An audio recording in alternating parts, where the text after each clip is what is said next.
আরজিকর কাণ্ডের জেরে ইস্তফা দেওয়ার 24 ঘন্টার মধ্যে ফের ন্যাশনাল মেডিকেল কলেজের অধ্যক্ষ পদে নিয়োগ করা হয়েছিল সন্দীপ ঘোষকে। প্রশ্ন উঠেছিল, তাহলে কি মুখ্যমন্ত্রী আরজিকরের প্রাক্তন অধ্যক্ষ সন্দীপ ঘোষকে ক্লিনচিট দিলেন? মঙ্গলবার 13ই আগস্ট হাইকোর্ট সন্দীপ ঘোষকে লম্বা ছুটিতে যেতে নির্দেশ দিল। হাইকোর্টের প্রধান বিচারপতি বলেন, বিকেল 3টে পর্যন্ত সময় দিলাম, এর মধ্যে অধ্যক্ষকে স্বেচ্ছায় ছুটিতে চলে যেতে বলুন, না হলে আমরা নির্দেশ দিতে বাধ্য হব। কিভাবে একজন ইস্তফা দেবার পর 24 ঘন্টার মধ্যেই তাকে ফেরত আনা হলো? আপনি কি এত পাওয়ারফুল লোক? আপনি হাসপাতালের অভিভাবক, আপনার যদি নির্যাতিতার প্রতি সহানুভূতি না থাকে, তাহলে আর কার থাকবে? কোনো মানুষ আইনের ঊর্ধ্বে নয়। প্রসঙ্গত, এদিন মামলার শুনানি চলাকালীন আইনজীবী বিকাশ রঞ্জন ভট্টাচার্য বলেন, আরজিকর মেডিকেল কলেজের অধ্যক্ষ সোমবার সকালে বলেছিলেন সরকারি চাকরি ছেড়ে দিচ্ছেন, বিকেলে তাকেই অন্য কলেজের মাথায় বসিয়ে দেওয়া হয়েছে। প্রসঙ্গত বলি, চিকিৎসকদের আন্দোলনের মুখে পদত্যাগ করতে বাধ্য হন সন্দীপ ঘোষ। নিজের পদত্যাগের ঘোষণা করে সাংবাদিকদের মুখোমুখি হয়ে সন্দীপ ঘোষ বলেন, এই ঘটনার নৈতিক দায়িত্ব স্বীকার করে নিয়ে পদত্যাগ করলাম। আমার নামে অপপ্রচার হয়েছে, আমার নামে মিথ্যে রটেছে, ডাক্তারদের মধ্যেও চোর ডাকাত রয়েছে, সেই মুখোশগুলো খুলে যাবে।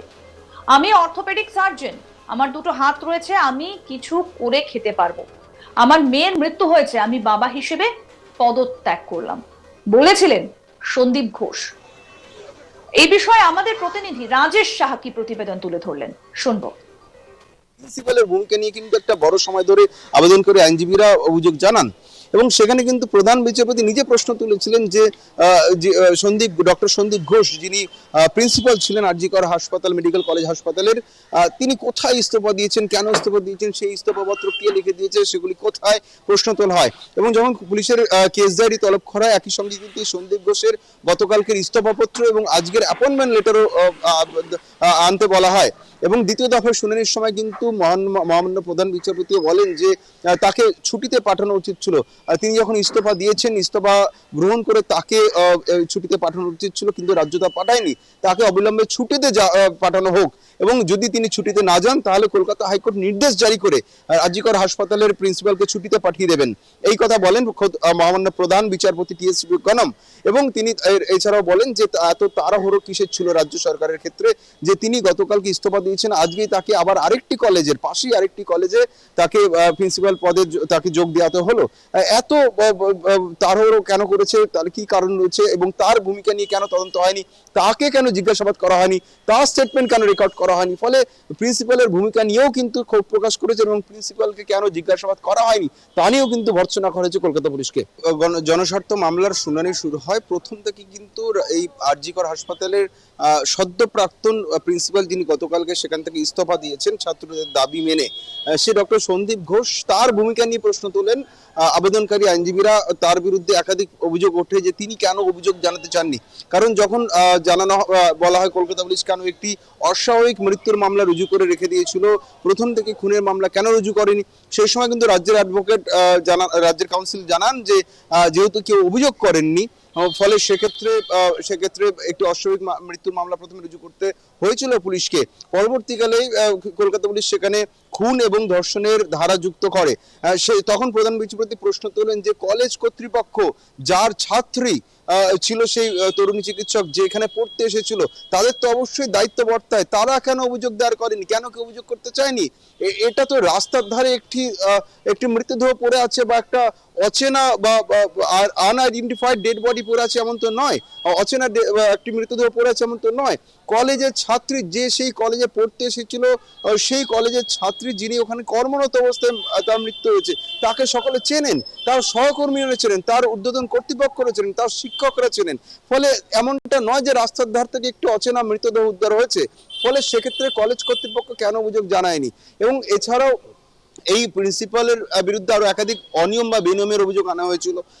এবং প্রিন্সিপালের বিরুদ্ধে কিন্তু আরো বলা হয় যে যেটা প্রধান বিচারপতি বিশেষ করে যেটা বলেন যে প্রিন্সিপালের কে নিয়ে এত কেন তাড়াহুড়ো ছিল।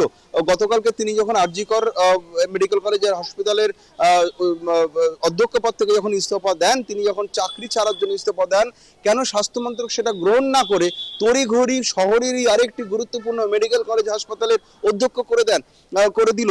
কারণ তার বিরুদ্ধে যখন একাধিক একাধিক গুরুত্বপূর্ণ অভিযোগ উঠছে, সেগুলোর নিষ্পত্তি না হওয়া পর্যন্ত কেন তাকে ছুটিতে পাঠানো হলো না, বা তার ইস্তফাপত্র কেন গ্রহণ করা হলো না, তাকে মুক্তি দেওয়া উচিত ছিল বা ছুটিতে পাঠানো উচিত ছিল, তাকে কেন ছুটিতে না পাঠিয়ে অবিলম্বে তড়িঘড়ি শহরের আরেকটি নামকরা বা অত্যন্ত গুরুত্বপূর্ণ মেডিকেল কলেজ হাসপাতালে সেই প্রিন্সিপাল পদেই তাকে পাঠানো হলো, এবং এত তাড়াহুড়ো কিসের ছিল, এই ঠিক এই কথাটি কিন্তু বলেছিলেন কলকাতা হাইকোর্টের মহামান্য প্রধান বিচারপতি টি.এস. শিবজ্ঞানম। তিনি বলেন এত তাড়াহুড়ো কেন ছিল প্রিন্সিপালকে নিয়ে, ফলে তাকে কেন জিজ্ঞাসাবাদ করা হয়নি। রাজ্যের আইনজীবীকে তিনি জিজ্ঞেস করেন যে এই প্রিন্সিপালকে কেন জিজ্ঞাসাবাদ করা হয়েছে কিনা। রাজ্যের আইনজীবী জানান প্রিন্সিপালকে এখনো পর্যন্ত জিজ্ঞাসাবাদ করা হয়নি। সিসিটিভি ক্যামেরাতে যাদেরকে দেখা গিয়েছে, যাদেরকে সন্দেহভাজন বলে মনে হয়েছে এবং যারা তাদেরকেই তদন্তের আওতায় আনা হয়েছে এবং জিজ্ঞাসাবাদ করা হয়েছে। প্রিন্সিপালকে কিন্তু এখনো জিজ্ঞাসাবাদ করা হয়নি, প্রয়োজন পড়লে অবশ্যই করা হবে। এই ব্যাখ্যাতে কিন্তু সন্তুষ্ট হয়নি কলকাতা হাইকোর্ট, এবং সেক্ষেত্রে কলকাতা হাইকোর্ট নির্দেশ দেয় প্রিন্সিপালকে বা সদ্য প্রাক্তন প্রিন্সিপালকে অবিলম্বে ছুটিতে চলে যেতে হবে। যদি তিনি ছুটিতে না যান, কলকাতা হাইকোর্ট নির্দেশ জারি করে তাকে ছুটিতে পাঠাবে, এমনটা কিন্তু বলা হয়। এবং তার ইস্তফাপত্র দেখতে চান, এবং ন্যাশনাল মেডিকেল কলেজে তিনি জয়েন করেছেন সেটার অ্যাপয়েন্টমেন্ট লেটারও তিনি দেখতে চান। ফলে তার ভূমিকা নিয়েও কিন্তু আজ একাধিক অসন্তোষ প্রকাশ করেছেন কলকাতা হাইকোর্টের মহামান্য প্রধান বিচারপতি টি.এস. শিবজ্ঞানমের নেতৃত্বাধীন ডিভিশন বেঞ্চ। আরজিকর কাণ্ডের জেরে ইস্তফা দেওয়ার 24 ঘন্টার মধ্যে ফের ন্যাশনাল মেডিকেল কলেজের অধ্যক্ষ পদে নিয়োগ করা হয়েছিল সন্দীপ ঘোষকে। প্রশ্ন উঠেছিল, তাহলে কি মুখ্যমন্ত্রী আরজিকরের প্রাক্তন অধ্যক্ষ সন্দীপ ঘোষকে ক্লিন চিট দিলেন? মঙ্গলবার 13ই আগস্ট হাইকোর্ট সন্দীপ ঘোষকে লম্বা ছুটিতে যেতে নির্দেশ দেয়। হাইকোর্টের প্রধান বিচারপতি বলেন, বিকেল 3টে পর্যন্ত সময় দিলাম, এর মধ্যে অধ্যক্ষকে স্বেচ্ছায় ছুটিতে চলে যেতে বলুন, না হলে আমরা নির্দেশ দিতে বাধ্য হব। কিভাবে একজন ইস্তফা দেবার পর 24 ঘন্টার মধ্যেই তাকে ফেরত আনা হলো? আপনি কি এত পাওয়ারফুল লোক? আপনি হাসপাতালের অভিভাবক, আপনার যদি নির্যাতিতার প্রতি সহানুভূতি না থাকে, তাহলে আর কার থাকবে? কোনো মানুষই আইনের ঊর্ধ্বে নয়।